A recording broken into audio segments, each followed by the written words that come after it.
I'm Alan Watt, and this is Cutting Through the Matrix on January the 28th, 2018. I used to give lots of talks on the big system that really controls everything. And I'd give lots of examples from people in the know who were part of the system, even on a higher employee side of it, you might say. Some of them were. And Carroll Quigley, of course, Professor Carroll Quigley, was awfully important. He was one of many whose job it was to basically select the people and push them forward for grooming for higher positions. And he was attached to the Cecil Rhodes Foundation. That's how he picked and put forward Bill Clinton and many others too. And you also find that he also taught various diplomacies and techniques to those in the State Department of the US and different governments or parties, you might say, and how the system really worked at that particular level. But he, remember, was also the historian for the Council on Foreign Relations. He talked about it in his two main books. One was The Anglo-American Establishment, an excellent book to read, that really gives you some of the beginnings of, I say some of the beginnings because he goes into the Cecil Rhodes Foundation and the Lord Alfred Milner group and the kindergarten, the ones who literally set up the idea at that particular period in the 1800s for using the British Empire as the beginnings of a system for world empire. But they knew from the start that they would use London or England and the British military because they had tremendous sway all through the British government at that time too. So they could get Britain into wars and use the British taxpayer, of course, to fund the wars for private corporations, which they themselves had big shares in. And they thought that was the right way to run the world, that this particular financial elite at the top had the right to rule the world and shape his destiny. Very important books. And he admitted that when he wrote the book in about the 1960s, he said that there is and has existed, just to paraphrase it, for some time, and actually in some talks he says for over 60 years, as is a group who are dedicated to basically internationalism and bringing in a world type of governance system. And it worked, he said. It is often mistaken as the communists because their techniques and their goals are much the same as the communists. Awfully interesting to read that. And he was talking about the Council on Foreign Relations in the US and the parent company, which was the Royal Institute for International Affairs in Britain, which also has now an international affairs department for the whole of the EU, the European Union. So it truly is global. And it has the Asia-Pacific Rim group as well. They were working, it was the same, one group drafted all the agreements up for NAFTA, for the free trade negotiations for the Americas, for the European Union to amalgamate all the countries. They drafted the same organization, and for the Pacific Rim regions as well. All these trade deals and the systems that are meant to integrate them by their laws, and eventually until they're so integrated they have a central government running each part.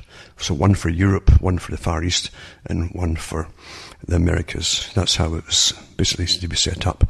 And no wonder he said it was often mistaken for the communists, because don't forget that Karl Marx talked about the same thing. For these free trading blocks to be formed with central governments in each one of them, under a global government eventually. And he also said that this system would have a free trade base, basically, but the intention was to amalgamate them all under one authority, in other words. And don't forget, too, that Karl Marx wrote most of his stuff in London, England. And you have to start to sniff around and think, wait a minute here. It's like a disease. If you get symptoms of a disease, like a detective, you try to find out the source. And if you keep going back to the same place, then you say, wait a minute here, what is it, this place called London? And it had the capital, the city, of course, where all the top banks were for international commerce, but also had this world outlook to rule the world. And they used Britain, I'd say, because a lot of the people who were in London, the city, and who run the money system really had come in to Britain from elsewhere.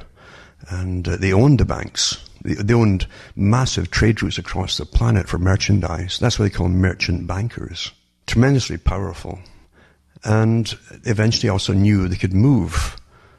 After they used Britain as the embryo for this, they could then move the main operations to the United States eventually, because they knew they would wring Britain dry with a taxation system. And true enough, 2 world wars, and that finished them off pretty well.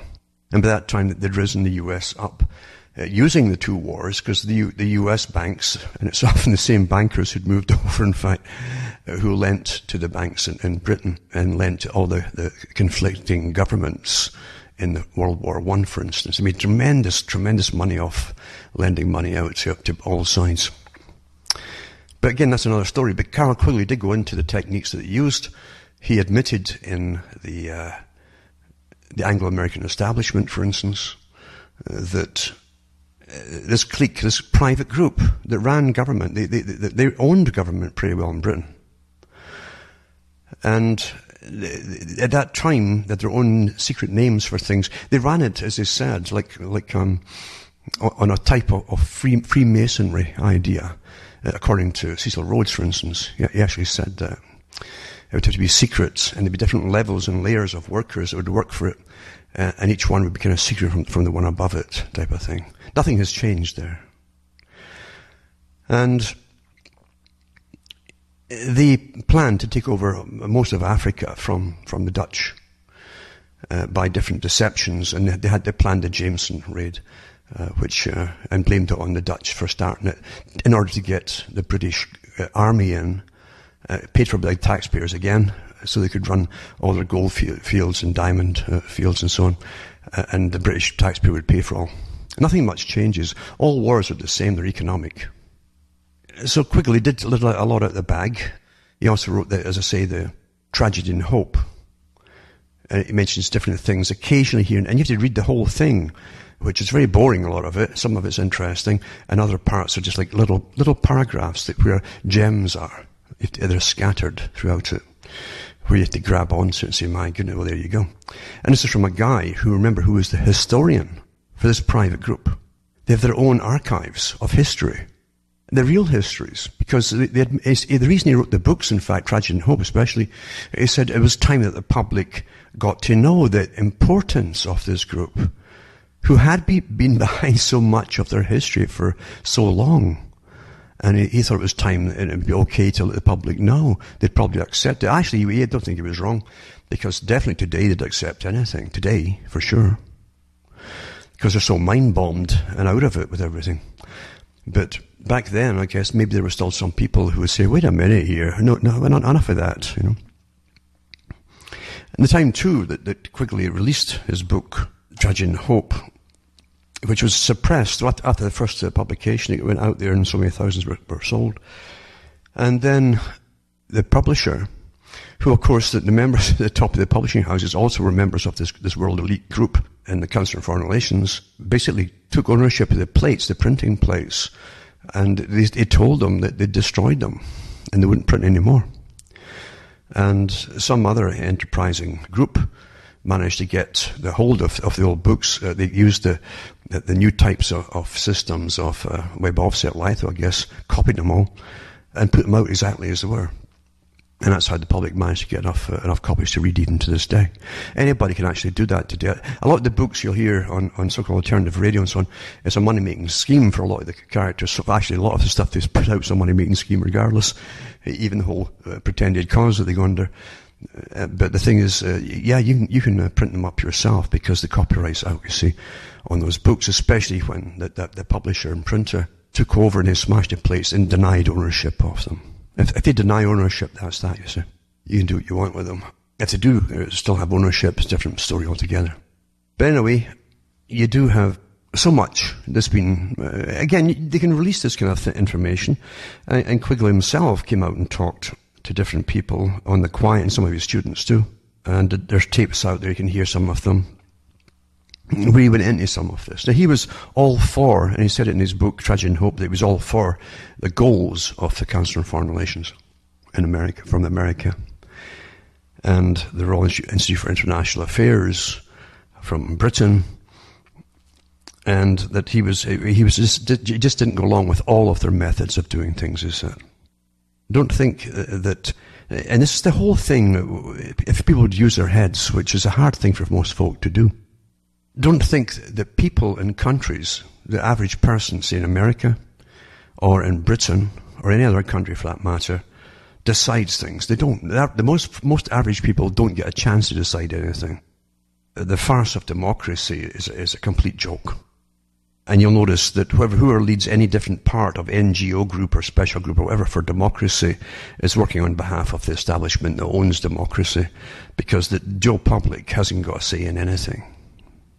It doesn't happen. So whenever they say that the British people have decided or declared or what, no, they haven't. Or they're so ticked off with, say, Osama bin Laden, they want to go to war. No, they didn't. They didn't know who he was even. And things like that. But that's what governments do to justify their heavy-handed approaches to things. In other words, the plans had already made before anything actually happens. But it's always been the way that they do things. So don't think for an instant that the Anglo-American establishment, now they're talking about the establishment, the ruling group, the oligarchies. They don't even have to even be American or British. Don't forget that either. They just own the establishment. They are the establishment. In this system, who has the money and owns things is the part of the establishment. It's that simple. You get different layers down below them that Aldous Huxley talked about, such as he said himself that he and his brother Julian, even more so, said that they were part of the scientific elite who helped the masters, basically the oligarchs of the money boys above them. They ran the systems of all sciences.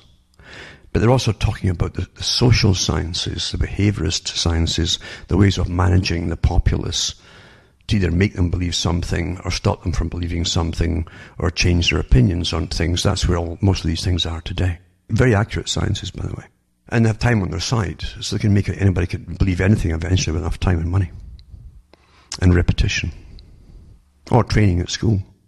So therefore, you have admissions from different people, and I've got lots of other examples too, but I won't go through them all tonight, of people with their quotes and their statements of different branches of ruling on behalf or helping the elite manage the populations which they own. And I say own because we're owned. We are owned.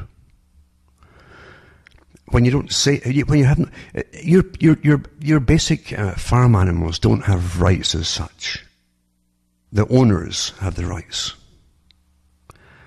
And even above that, to an extent, much of the rights depends on animals, farm animals, on the money boys again, who can lift up the price of anything or crash the price of anything. The farmers, they're at the whims of all this. So it's the same thing over and over. Every strata you look at, it's the same thing. With the same money people basically running the show. And you'll find too, a lot of people too don't really understand themselves. They might own millions and maybe even billions of dollars worth of businesses, or inherit them from their parents. But you'll find that the big investment companies that manage their money for them have the real power, because they know what they're doing. And if you get, for instance, I remember seeing a documentary put out by The Sun of one of the big companies out there. And I think it was Johnson's company. And it was quite a good documentary, even around different members of that class, that particular class, talking to them on their real opinions of things, trying to get to understand how they, or say how they thought about things. But what impressed me really was the power that these investors had that take care of their money and go around with other big multi-billionaires and millionaires and invest their monies too. So if you have an agenda, for instance, you wouldn't have to go around the different big heads of corporations or the owners. You just have to try and get your man, your one person, or elevate the top investment branch or whatever, and get them to take on everybody's contracts. And then you can literally crash countries if you want to by having them all put money into, or take all money, their monies away from that country and put it somewhere else. There's tremendous power. So don't be swayed by just the names of people at times. There are many layers of the governance system at work today, interlacing with each other in circles of power. They all know what the agendas happen to be, and they all know their own part in it. Now you think, in my lifetime, I've watched all the different G8s and G20s and G-whizzes getting formed out of thin air, and no population of any country got a vote on them. I didn't see any charters in any country getting drafted up to allow for them. Yet the public were just announced, well, your prime minister or your presidents are part of this G whatever, and they make big important decisions collectively. And that what you're seeing is just the next part, that was the next phase of the global agenda. Worked out long before you ever heard of the Gs and the G-whizzes and the GGs. So that's how they announce things. But the thing is how fast people adopt terminology. The media does immediately, always, because that's their job. And to get you used to hearing about it so you'll think it's somehow normal, like gravity. But don't forget, someone had to come up with the idea that they work to see how they put it across to the public without the public and getting involved and saying no. And so the public are kept out of it, so they're not involved at all. There's no chance of them saying no. The farce that's going on right now, the Davos idea, is part of that too. Do you vote for do you vote for these creatures that go to Davos? Do you? Well, you have some of the politicians go. But look at all the rest of them. Do you vote for all these private entrepreneurs? What do you think they're all there for? Most of them that go there derive their bulk of their income, or even their startup money, often for their corporations, and public-private partnerships from countries. You don't get to vote on that either. You think of the persuasion that went on, and I can say there's many ways you can break down persuasion to get the politicians of different countries to go along, for instance, with the electronic cars, and fund people like Elon Musk, for instance, who seems to have amassed a fortune from different countries and previous ventures with this kind of idea. And you end up financing a good chunk of his new corporation. Can you get that kind of startup money in your business? Of course not. Well, how come some can and you can't?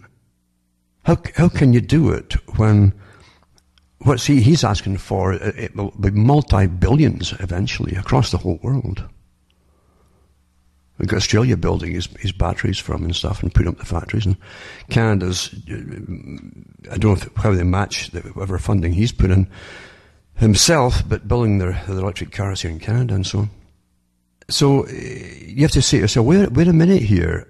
Who are these leaders of your country that you supposedly vote for? And what kind of statutes do they go under that gives them the right to use your money? Don't forget, government has no money. Everything they give away is from you, the taxpayer. Always is. Government uses money. They don't create money. So who asked you to give chunks of your hard-earned cash to private corporations like this? To put mandates through which eventually will get most folk off of the roads, which is Agenda 20 for the whole 21st century, not just 2030, that's just a part of it. The whole 21st century is Agenda 21. All the 2030s now are the next meetings, etc., and get things accomplished, the next part.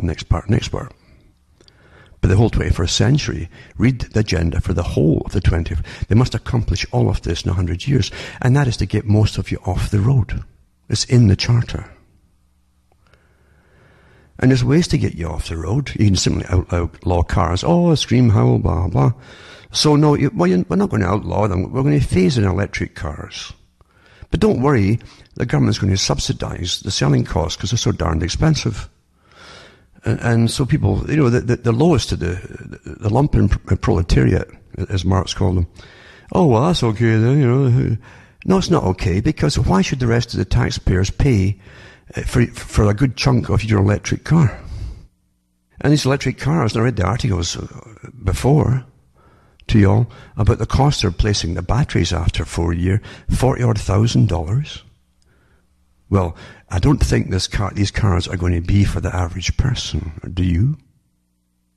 And I've given you all the reasons why not. Never mind the fact in this climate, with global warming causing the temperatures to be colder and colder and colder all the time, and long, long winters like we have right now. Try to charge these things in the freezing sub-zero temperatures. Well, battery, even your ordinary car battery, doesn't like being frozen in these temperatures. Never mind a whole bank of them, depending on which are going to run the car. And it won't hold its charge that long either. Even if you've charged it at the beginning of the night, by the next morning it could be kaputski. And then same thing with ploughing through deep, deep snow and stuff, with all that force of gale force winds in front of you and all that. They burn it in no time. So it's not meant to be practical, at least in this climate here. It's meant to be a partway measure to get you off the road and eventually phase out cars altogether. Agenda 21, remember, said that private ownership of vehicles was to be eventually outlawed. It'd be essential vehicles only. That's ambulances, police, and so on. And for the rest of it, it'd be public transportation. So it's quite easy to see where it's to go. And if everybody, even if everybody under this great Pollyanna idea, let's just put charging stations everywhere, Okay, we're cutting back on nuclear power and all other kinds of power and coal power and all the rest of it's getting phased out. More and more folk will have to charge their batteries for electric cars. Someone's going to fall short somewhere, don't you think so? If we're barely succeeding now with our windmills and all the rest of it, and the last of the nuclear power stations, do you really think you're going to be able to do all this kind of stuff and charge your cars as well as use all your other electric utilities down the road? No, it's not going to happen. You're in for, what did they call it? Austerity. Remember that term, austerity? Your future is planned. And being the farm animal, don't forget, farmers, even if an animal gets injured and they have to put it down, they try to remove all the other animals or the one getting put down away from all the rest, because it's an effect it makes them all uneasy and nervous. Even sheep or whatever it happens to be, or cattle, they know what's going on. And so they don't want to get all panicked. So they remove the injured animal, or they move the rest of the animals out the way. And they'll put the one down. That's how you manage animals. It's there, pat, pat, pat, you see. And take it easy. These terms used with horses and so on. Take it easy, blah, blah, blah, blah. Well, that's what you get. That's what you get. Don't look at the terrible things that are happening in the world. Don't be involved in things. Look on the bright side of life. And that's how your farmers treat you. They don't want you. If you saw what was going on and took it to heart and says, wait a minute here, I've got a part to play in this, then you might become a problem. It's far easier if you simply switch off bad news or news that's essential for your knowledge, because it's so disconcerting. And look at the happy stuff. The happy, awful, terrible comedy is probably written by a machine, I think, with its canned laughter and its formula system. But that's a human thing to try to shy away from something that's frightening. We'd like to live in a real system where people above you really were elected by you, and we're really there to look after the people. It's all people. Wouldn't we? Be much, much nicer. Wouldn't it be? But it's never been like that. That's the cover. That's the thing they want you to believe in. Now, Carroll Quigley also talked about the people who belonged to this organization he was referring to. The one that were often mistaken as communists. And he said that they had real communists as members, they had dictators, they had all kinds of people. They were not prejudiced against anybody at all. If the group could see they could use people from any particular sector, they'd do so, and that's what they did. But again, don't lose sight on the fact that they often were mistaken because of their tactics and their goals as communists. Now, long ago, I've mentioned before that long ago they talked about, the big leaders churned out books on socialism. The idea of the planned society, the managed society run by experts and so on, that was really the goal of it all. The same really as communism. That was the pie in the sky idea, though those who ruled Russia were often weren't even Russian, most of the top rulers. And they had no idea, no possible intention of making it really that much better for most people at all. Although they themselves, who ruled Russia right to the end, lived like kings, many of them. And they fled the country before it came down. They had lots of articles in the paper for those who care to use their memory, especially the British papers. And you would see them leaving Russia with private armies all the way to the airport as they took their loot with them, and from a country that supposedly where everything was run by the state, the central system was run by the state. And then, of course, they even showed you some of the top bankers from the supposedly central bank system, supposedly, leaving as well with their private guards all the way to the airports, and had articles of who they were, some of them, in the British papers. Quite fascinating. And so a whole class, a ruling class of Russia, of the Soviet system, left and took their plunder with them. Because plunder it was. The amount of money that was accumulated, often in American dollars and British pounds. Because, again, they had their own cash system and shops for the ruling elite. Just for them. It's just astonishing, really, how people could still prattle on about the great social experiment. I think the social experiment part was to see how long they could keep a hold and keep suppression of a people who are always taught, everyone who's getting born is taught, yeah, it's pretty bad now, but we're working for a better future, which never comes for you. You can learn an awful lot by looking at things and thinking and remembering things. An awful lot. The reason you don't think so much of it is because you're taught not to. And you're taught to look at things at face value. Whatever the media, and don't forget the media, I've gone through the articles by the media themselves and often their owners who've talked about it many years ago, what their purpose was in controlling the minds of the public. Always, of course it is, always. And don't fall for this right-wing, left-wing. This is just to keep you in your camp and manage you even better. That's all it is. That's all it is. And that will never change. It'll never, ever change. And their members at the top who own all these media chains are all members of the same club. I'm talking about like Quigley's Club, for instance. And they're quite open about all the ways they even got countries into wars, big wars, so that they could expand their global empire. And then say, well, we can't have this again, so let's give up your sovereignty and amalgamate you into a big trading bloc, which we will run and profit from. And that's how it is. Order out of chaos is the Masonic slogan that Pike had as his motto, basically. It's just that. It's order out of chaos. But the thing is, you see, people don't think very far. They take things, again, at face value. You see, if you create the chaos, then you can guide it through reformation and so on. You can guide it into the order that you've already planned. And that's what it really means. It's not like they're just shooting in the dark and hoping for a good outcome. They know exactly where they're supposed to go, where they want to go. The leaders do, the followers don't, at the bottom. And Pike said that himself. He says that the lower degrees, he says, are just the outer portico, basically. They don't know what's going on. He says they don't know any more than the general public.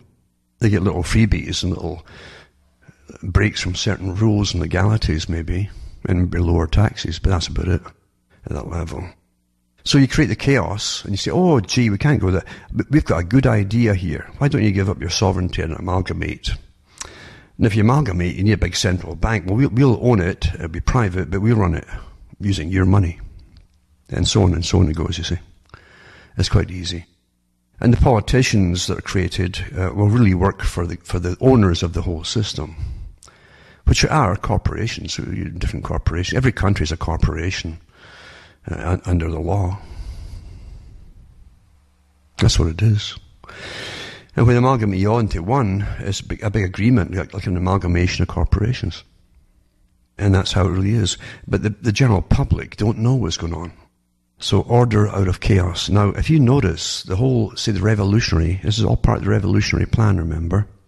Don't think of the little, forget these awful old Soviet paintings and communist paintings of the man or the woman or the French Revolution era with the big red flag and all that stuff and baring their chest for the bullets. And forget that tripe. Because people who rule and manage things and bring it about to happen never take part in any fighting. And quite often they're not even in the country and involved. So stop being a fool at the bottom level where your simple emotions are being twanged and tweaked by those who know how to tweak them. And if you lose sight of logic and let emotion rule, you'll always be had, you'll always be taken for a ride. And you'll never get anywhere in life. It's quite easy to understand that. But the revolutionary movement, remember, had its plain goals, very plain, with the abolition of different things like family, abolition of all sexual restraint, and on it went, and subcategories of the same thing. I mean, the early Communist Party brought in early psychology at the time and drafted up the rules that they're making a religion, you see. So the rules were, that women are just women because they were made to play with dolls when they were small. And they were made to wear dresses. And little boys play with toy guns and so on because that's what their parents gave them. And you can see today where they have, I'll put up a link in fact, where you'll see the end of Europe. It isn't just massive migration, which is an invasion, of course it is. When the amounts are figured to come in will eliminate the present domestic populations in a few years. Well, that's more than just, that's the big agenda here. And every politician up there is, in every country is in on it. They know. Of course they know. They can't very well say they didn't notice. So. But mind you, they've got the gall, they might say that. But there you go. And as I say, things are really straight out in the open, if you care to look at it. And you're dealing with a very old plan to eliminate the peoples, especially of the cultured, of the European and Scandinavian peoples, eliminate them all, and you'll find that you order up chaos. As the chaos ensues, then the same small elite will end up dominating all of you. And it will solve lots of problems for a dominant elite, a dominant minority. And if you look at, say, the Communist Manifesto, with their planks of the manifesto, it's all been accomplished. And they haven't finished yet. There's subdivisions of them too. And it was so bad that after the Bolshevik Revolution for a few years, with the so-called free love in the communist countries. And so many children were being aborted by the leadership, not so much the leadership, but the movers and shaker level, on behalf of those above them. Of course, they had all their free love and so on, until nobody could bond with anybody that all these children didn't want. And the real elite above it all said, this can't go on like this. Even though they'd initially authorized it all, they knew they'd have to rein it in to get some kind of order and stability in the system and going back to marriage. And so that's what happened. But they pushed all the rest of it for the West, and it's still getting pushed to its end degree today. We're beyond people, and they're all into everything now, like animals and everything. And that's what's getting pushed even more so. So it's been a continuous revolution. And those in power and in the elite always make sure they profit over every stage of destruction.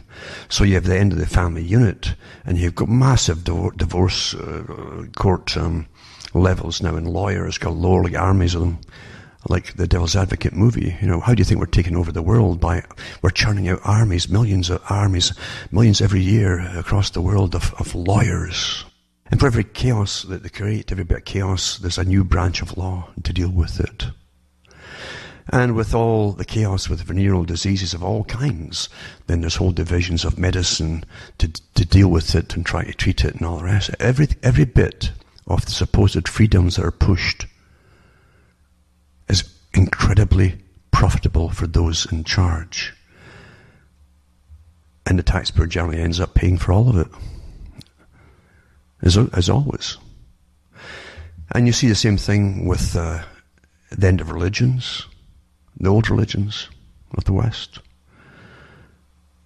And don't forget, it's not Muslims, for instance, that demanded that years ago that they come into Europe. It was other groups that you wouldn't think were interested, but they were, in bringing in Muslim groups, not to assimilate, but to perhaps to destroy another enemy within. But you find again profit off it. And so they did away with the old religion, the old traditional religions of Europe, say, then they give you psychiatry and psychology to take over the slack. And don't forget the Freudian idea of psychotherapy, which has never been proven to work at all. And even though Freud himself made quite amazing statements about being a revolutionary in the revolutionary tradition of destroying the European culture, he himself, he didn't cure anybody of anything. It's quite amazing to see where his mind really was. Where he even told one of his students to seduce the patients if they were rich and wealthy and get their money, and maybe even marry them to get their money. Cold-blooded, and he boasted about always wanting to be incredibly rich from it all too. There was nothing altruistic about that kind of thing at all. But the whole idea again was to do away with morality of Europe, the family unit, and what you call sexual suppression. And you end up now until I really do think that in some of the countries there are probably more children being aborted and given live births in some people, some cultures. I really do think so. And that is the end of a people when you've got to that stage. And you've been driven to it and shown where to go about it all, thinking you're all making your own choices, but you weren't, not at all. So again, you have psychotherapists that take over under the guise of the Freudian psychology from the old priests that would go where you go and have your confession, for instance, if you were Catholic. And now you just go to and pay money to prattle off to someone who has no interest at all, really, except lining their own pockets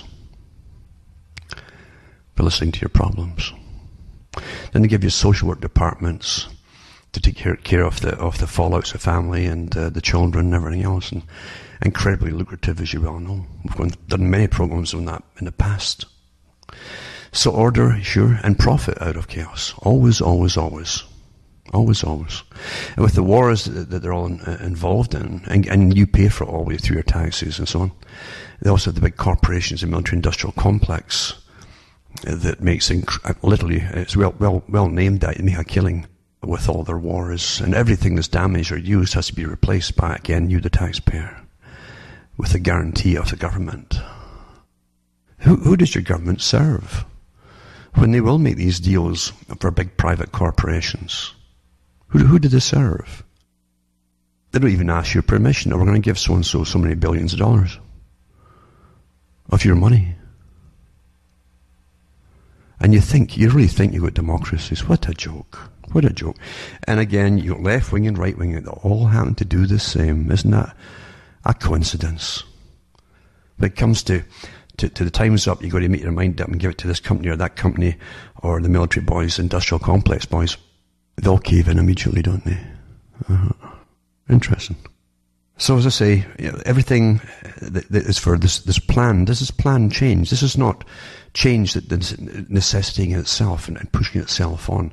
This is all everything you've been through in your entire life, all the big changes, right to the present time and the ones still to come, were planned long before you were born, in phases.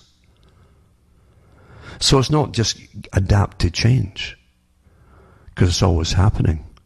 The changes we've seen in our whole lifetime here is planned. It's been planned. Right down to the backlash, the blowback, and the multitudes they would move through wars in the Middle East. I've read articles about it in the 70s, that this would happen if they ever had a big push across the Middle East and the Asian countries. Massive migrations. The Rockefeller Foundation churned out papers on it because they had whole divisions working on it, because that's what they wanted. And you're living through it. And most folks say, well, I know we wrote that, but they really couldn't have done it. Well, they have done it, yes, they have. They didn't happen all by itself. We've seen all the articles, we've read them. Even the CFR at one point, I read that too, said that the best ally they have now in America would be the ISIS group, because they had on their plans to take out Syria too. Remember, it's the same neocon agenda, the New American Century group. Same agenda, the same list of countries to be taken out. And they won't stop. It doesn't matter who's in power. And you people who got Trump, and you think that's any different today? He wasn't going along with, he was going along with it all right.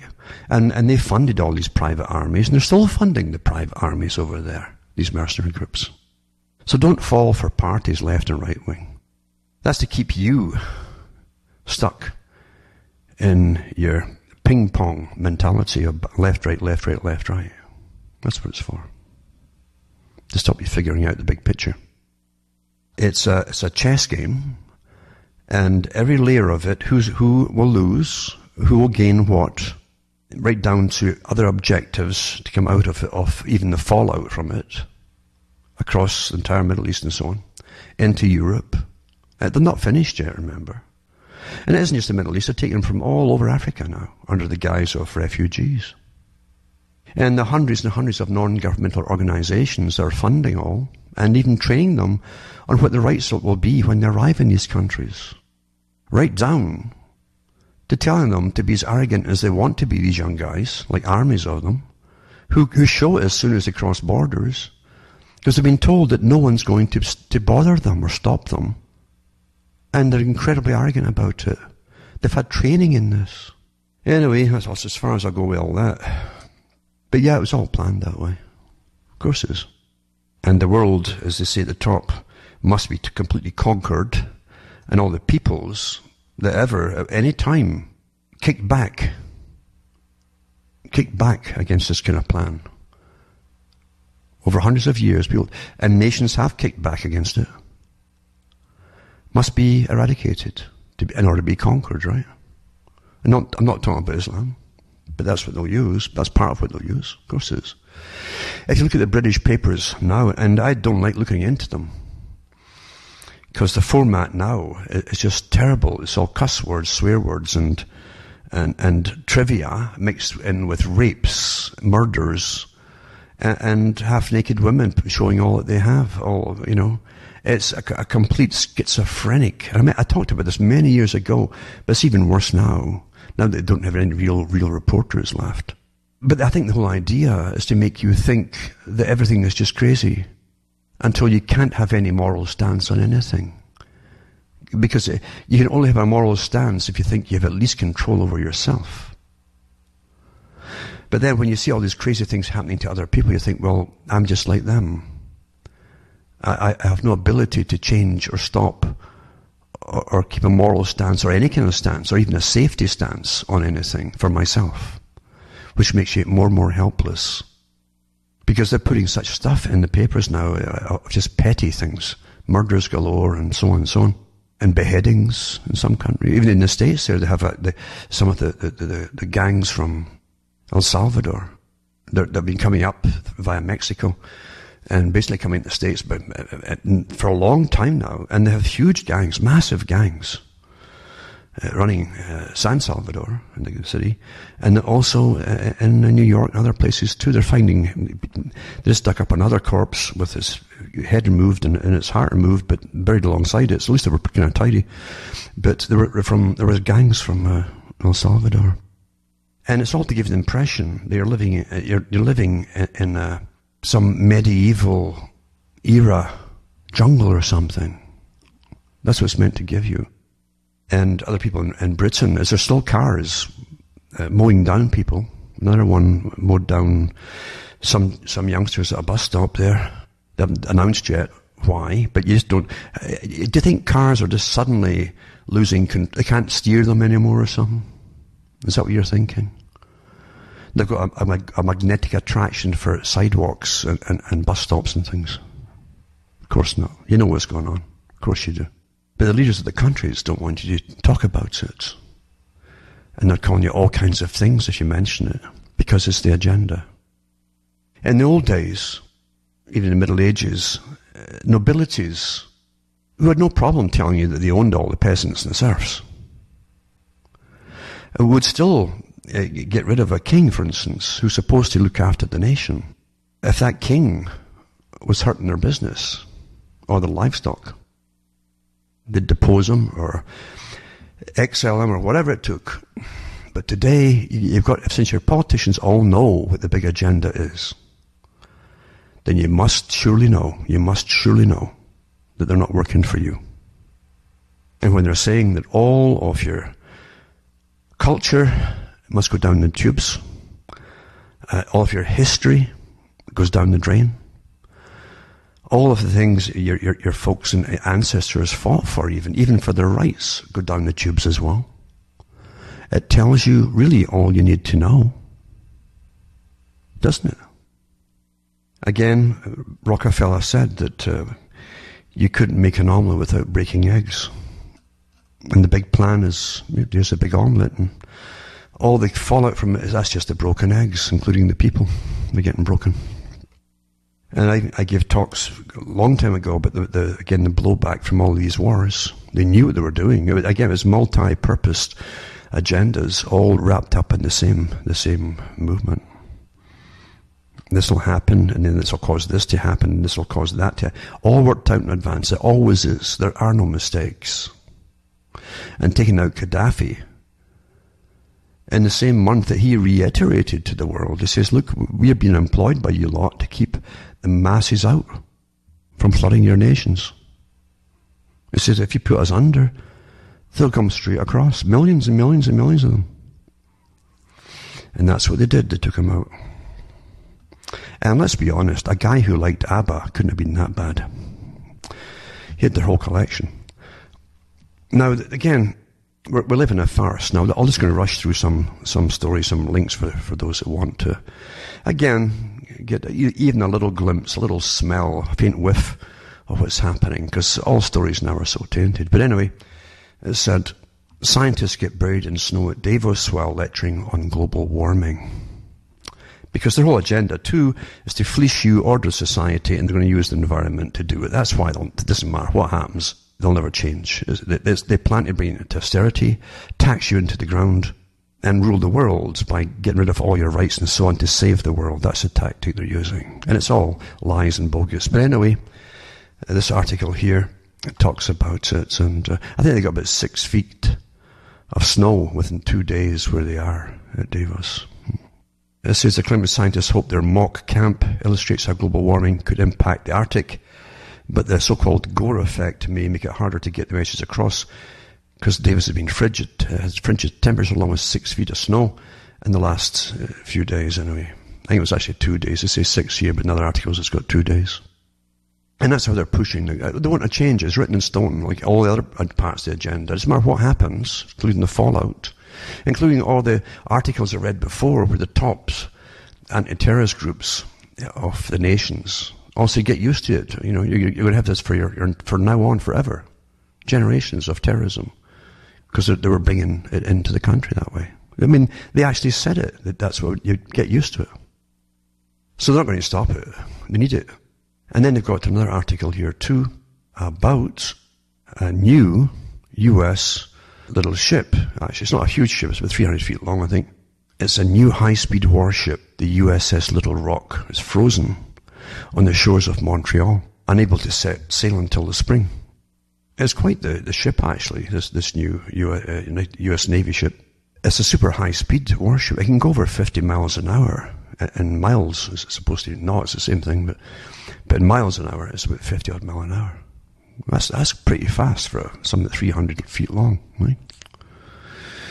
Anyway, it's frozen there. It can't go until the spring, probably March or so. And it's stuck in the St. Lawrence Seaway because of a massive freeze they've had there. Because of global warming again. But don't worry, any expenses that you have to do for, if it starts buckling the plates, the taxpayer will pay for that too. The taxpayer is awfully handy for a lot of things, you know. It really is. And then you've got South Australia. Because they're really avant-garde too in Australia. It's like Canada, and you've got to show how goody-goody we are. And they're going to do away with all kinds of coal and so on, and for cheap electricity. It says South Australia blows up cheap electricity. I guess it was coal ones that were doing it. Jobs, wealth in ideological anti-coal quest. So the South Australian government destroyed the smokestack of the Playford B plant, one more part of what's left of the cheapest baseload electricity generators in the state. But I guarantee you, the big corporations will start to move all the coal to China. Because under their free trade deals, and still classing them as a third world nation, which is a joke, along with India, they can build as many coal plants as they want. As part of the free trade deal that those that own your countries set up for these people. So anyway, it said that for about $8 million a year, over 3 years, they could have kept some coal power going and wouldn't have needed to spend $400 million on emergency diesel generators. That's what they've done. We're closing this down, which they don't want to use. They don't want to use diesel, but they have to buy them $400 million. It means emergency diesel generators. And over $100 million on a battery that can supply 4% of the state for 1 hour. They would also have paid less than $120 million for 2 days of electricity last week. So there you go. It's about virtuous signaling and all the rest of it. It's very expensive, it says. I'll put that up too. And then you get this one here about the chaos in the British hospitals as they go down the tubes. I hate to say it, and I'm so sorry for Britain. It's so sad to watch it happening. But the welfare state there has demolished everything for such a long, long time.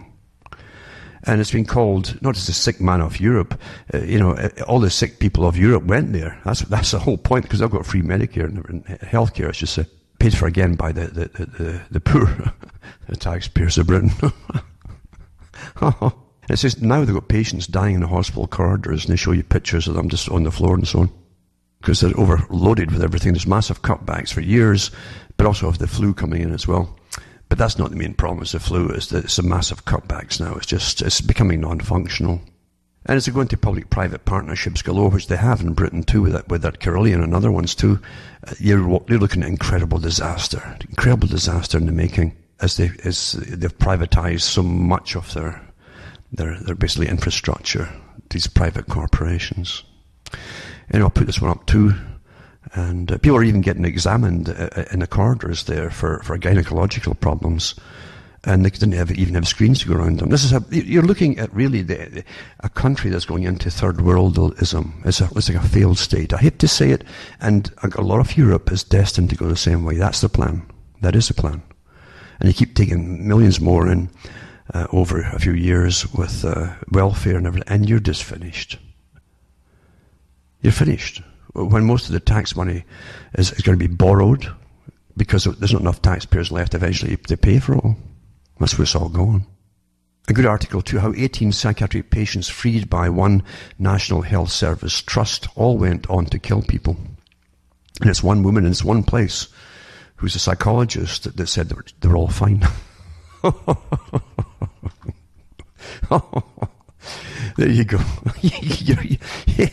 You can go out now, you're looking fine. Okay, we'll leave that axe here. And away they go. Quite something.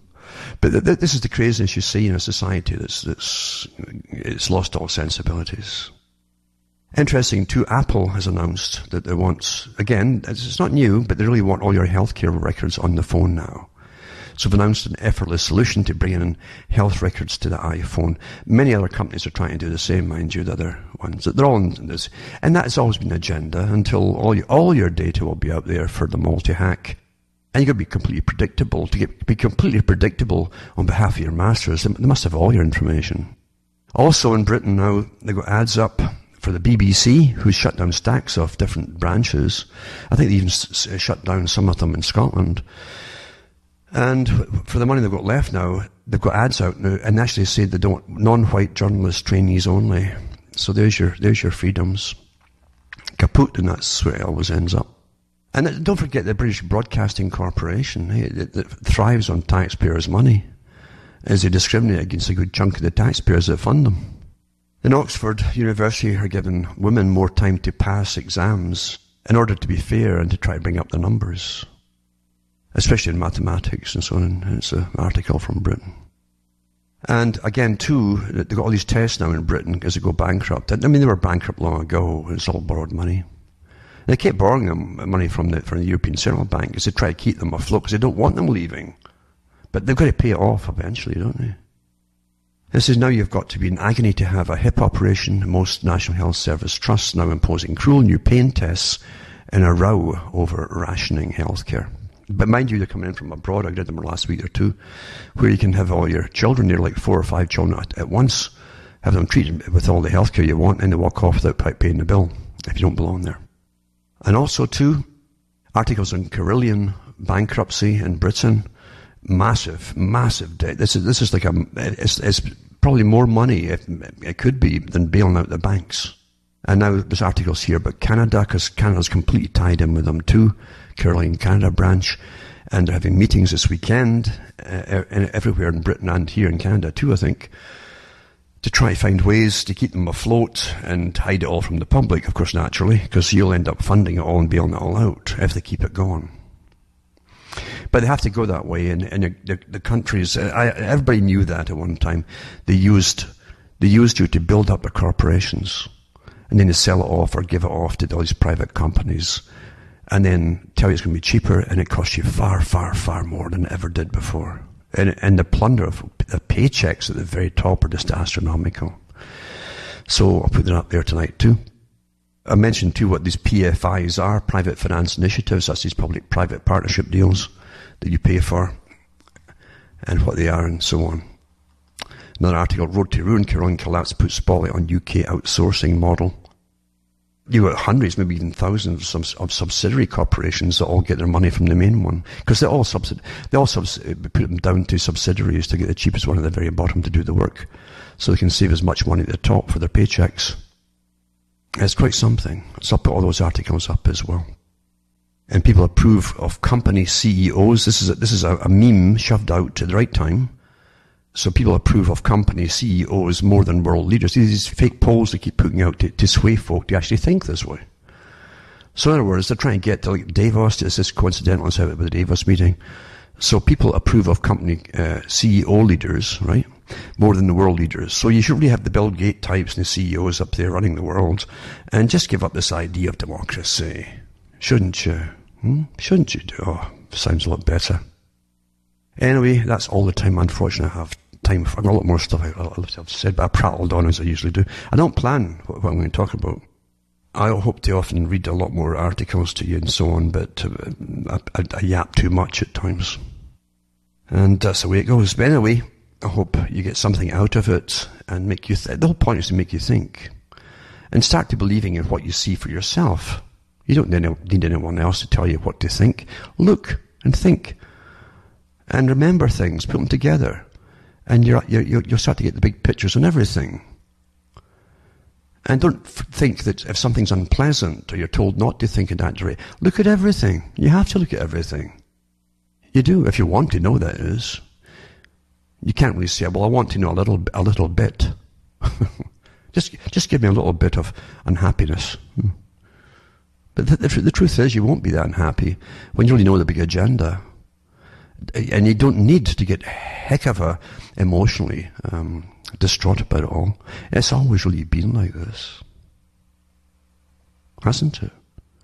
World wars, Cold wars, threats of nuclear annihilation, blah, blah, blah, massive Great Depressions, financial, and recessions. They call them now recessions because they don't want you to be too depressed, I suppose. But it goes on and on and on, and it's all planned that way. Again, back to Carroll Quigley, Tragedy and Hope, and the Anglo-American establishment. Good reads. Good starter reads. That's a starter for you. For myself, Alan Watt from Ontario, Canada, it's good night. May your God or your gods go with you.